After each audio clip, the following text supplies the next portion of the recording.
Use o link na descrição para comprar seus livros na Amazon. Existe meritocracia no comunismo? Se o meu podcast foi melhor que o do cara da outra sala, eu vou ganhar mais? Então, mas aí a questão, e aí por isso que entra cada um das necessidades e das possibilidades, né? Que todos merecem, né, você concorda, no sentido de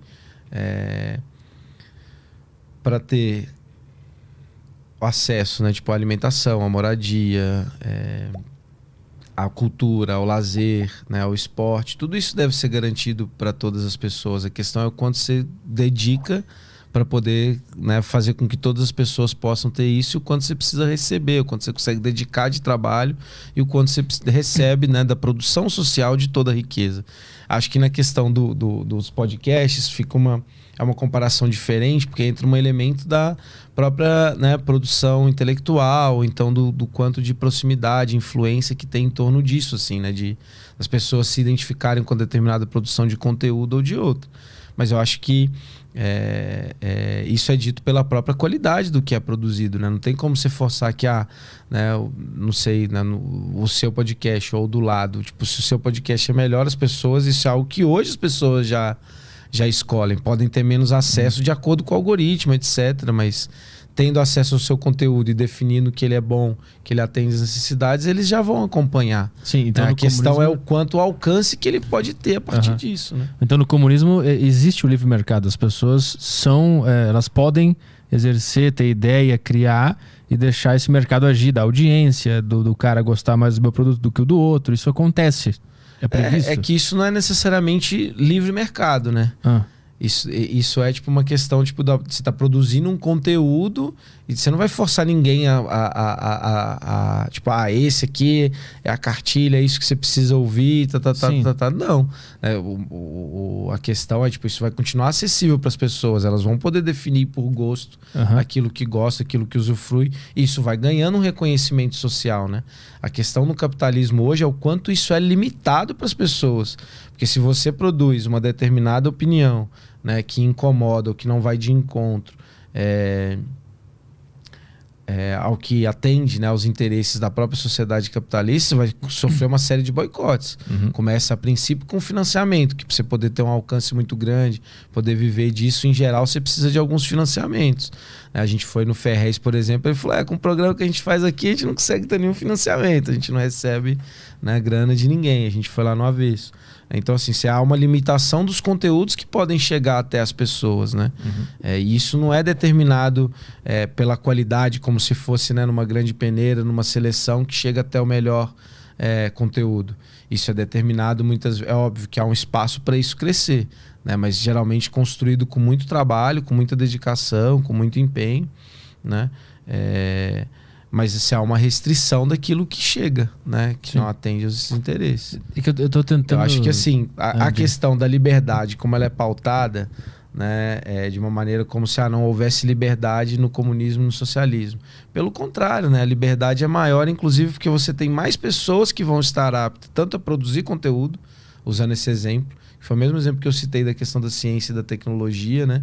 Porque você vai ter mais pessoas que vão estar trabalhando, né? Trabalhando com jornadas de 30 horas de trabalho, né? Sem ter diferença salarial nisso, vão estar tendo acesso a todo tipo de serviço, vão poder se dedicar a isso que vai para além do trabalho mais imediato, que é vender minha força de trabalho, para eu poder ter um teto, ter uma roupa, ter uma comida, educar meus filhos. Então eu vou produzir, se eu quero produzir conteúdo, eu vou produzir conteúdo. Se eu quero, né, produzir ciência, eu vou produzir ciência. Se eu quero produzir arte, eu vou produzir arte. Se eu quero ser um esportista, eu vou ser um esportista. Então, assim, você tem a possibilidade de dedicar, mais pessoas têm possibilidade de dedicar seu tempo a isso.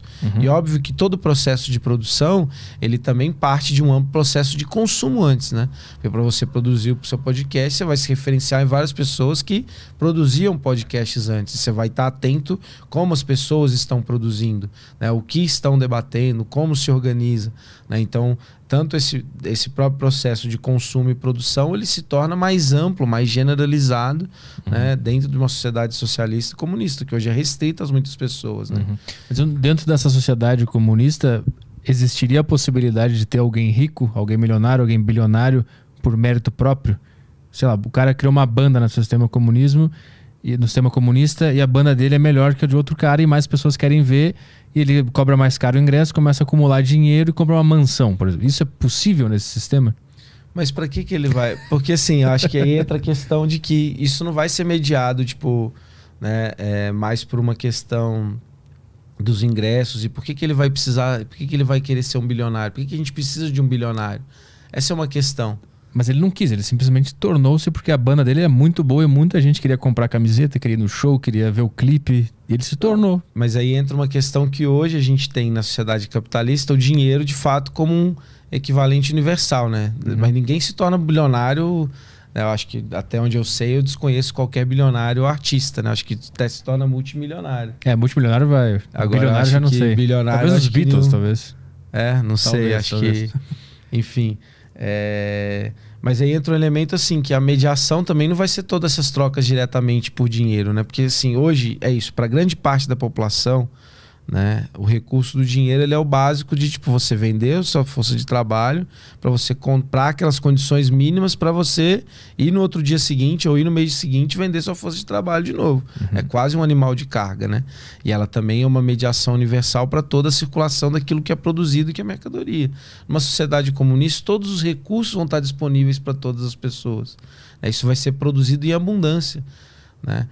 Então você não precisa tipo, pensar por que eu vou ter que acumular privadamente isso? Por que né, eu vou precisar, além de conseguir ter, né, toda uma vida confortável, que eu espero que seja, né, que é o que a gente idealiza e pensa enquanto proposta que todos tenham, por que eu vou precisar, além disso, para poder expor o meu trabalho? Por que eu vou precisar juntar fortunas de dinheiro? Por que esse dinheiro vai ser necessário? Que desfrute isso vai trazer? Porque nessa sociedade o dinheiro não vai ter esse peso. Então ele não vai ter porquê. Porque hoje você precisa ter muito dinheiro para você ter acesso, né, ao consumo de diversas mercadorias e serviços. Se isso vai ser determinado pelo conjunto da população, vai estar acessível para as pessoas, por que você precisa acumular? Por que você precisa ter de diferente dos outros? Todo mundo já vai estar vivendo como um milionário já. Exatamente. A ideia é que seria que todo mundo tenha abundância. Acho que não precisa medir na questão do dinheiro, mas a ideia é que... os mundos. Exato, tipo, que a abundância, a riqueza, né, seja para todos. Hoje é isso, a gente produz riqueza, não é que a gente não produz a riqueza, mas ela é apropriada por uma pequena minoria. E o fato dessa pequena minoria ser quem desfruta disso e impõe uma condição miserável para as outras, a gente tem que entender que a gente deixa de produzir mais riqueza por isso. Né? Mas a gente está desperdiçando potencial humano, a gente está desperdiçando inclusive capacidade de trabalho, capacidade intelectual, né? Enfim, capacidade artística, tudo isso está sendo desperdiçado quando a gente coloca, impõe. É isso, 39,1 milhão, né, de pessoas em trabalho informal, 3,9 em desalentados, 6 subocupados. Essa galera, elas não vão fazer muito pouco, além de estar preocupado com a sua própria reprodução mais imediata, tipo física, biológica, do que comer, ter algum dinheiro para pagar o aluguel. A gente retirou isso, né, de qualquer possibilidade criativa, de qualquer capacidade de uma produção, né, de trabalho mais formal, mais intensa, contribuindo socialmente. Então a gente deixa de produzir riqueza no capitalismo. Não é que o capitalismo tenha mais condição de produzir riqueza do que o socialismo. Muito pelo contrário. O socialismo tem capacidade de produzir muito mais riqueza. E o melhor disso ser apropriado socialmente, não ser apropriado privadamente. Mas a gente disse que a nossa sociedade, todo mundo teria acesso a tudo, estaria todo mundo confortável para poder viver uma boa vida. Qual é o incentivo que um cara vai ter de ser um bom profissional, um bom artista, um cara competente, disciplinado, que acorda cedo, que faz as coisas acontecerem? E aí, se esse cara não for um cara disciplinado, que quer fazer as coisas acontecerem, ele vai continuar vivendo como um cara que está apaixonado pelo que faz e está se esforçando. Qual vai ser o incentivo desse cara que está se esforçando, olhando para o cara que não se esforçou e está vivendo a mesma vida que ele? Como é que isso vai funcionar?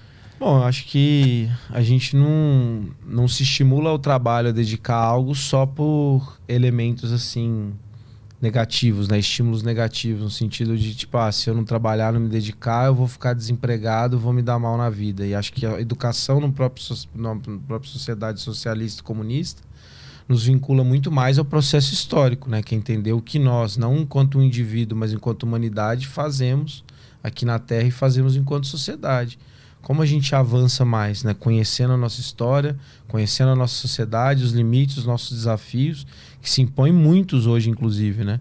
Não só na superação desses mais imediatos, mas entender toda a riqueza de potencialidades que há ainda na nossa relação com a natureza, nossa relação em sociedade. Então, assim, trazer isso como possibilidades, como potenciais, desde a educação mais básica, que é espelhado em todo o processo social, vai nos formar como indivíduos que vão estar pensando o conjunto dessa sociedade, o conjunto desse trabalho e como contribuem efetivamente para isso. Vamos pensar que hoje a nossa sociedade só estimula dessa maneira e que no resto, na educação, é super precária, que na propaganda é só um estímulo superficial e supérfluo ao consumo. Que ser humano a gente está formando? É óbvio que daí não dá para você pensar em alguém que, a não ser que está correndo um risco que vai sofrer um estímulo negativo, vai estar pensando, né, nas contribuições que o trabalho dela pode fazer socialmente. Isso vai estar mais restrito mesmo. A gente tem que pensar que, né, não é a mentalidade de hoje que vai estar... Né, não vai ser a mentalidade socialista, porque a própria condição material ela vai determinar também, né, as condições subjetivas desse momento que a gente vive. Então acho que assim, é algo que tem até um pouco de limitação, né, da gente conseguir projetar, né, o como será assim, né? A gente tem que pensar muito os problemas que cada, né, Marx coloca muito isso, os problemas que cada geração tem que resolver, eles são postos, né, na realidade concreta assim. A gente tem que lidar com o que está aqui hoje. O exercício de imaginação ele tem a chance de cair numa futurologia muito grande. Nosso terreno é a história, né, e é o nosso presente. É assim que a gente começa a constituir um futuro. Então, tanto que essa análise, né, do que seria a sociedade comunista, ele passa muito pouco por isso. Né? No elemento do livro que eu citei, a crítica ao programa de Gotha, é um dos poucos momentos que ele trata um pouco, né, e trata só nesses termos da diferença, né, de cada um segundo suas possibilidades, né, para cada qual segundo suas necessidades. Outros avisos, para você quiser interagir aqui na live hoje. Tem o link que está fixado no chat para você mandar as mensagens na plataforma do flowpodcast.com.br. Você pode mandar as mensagens através das Sparks, que são as moedas lá da plataforma. Você também pode mandar mensagem pela sacocheio.tv, o link também está na descrição. Os assinantes da Saco Cheio TV têm acesso ao grupo do Telegram. Então lá no Telegram você pode mandar mensagens pra gente. Aqui a gente vai ler sempre o Telegram primeiro.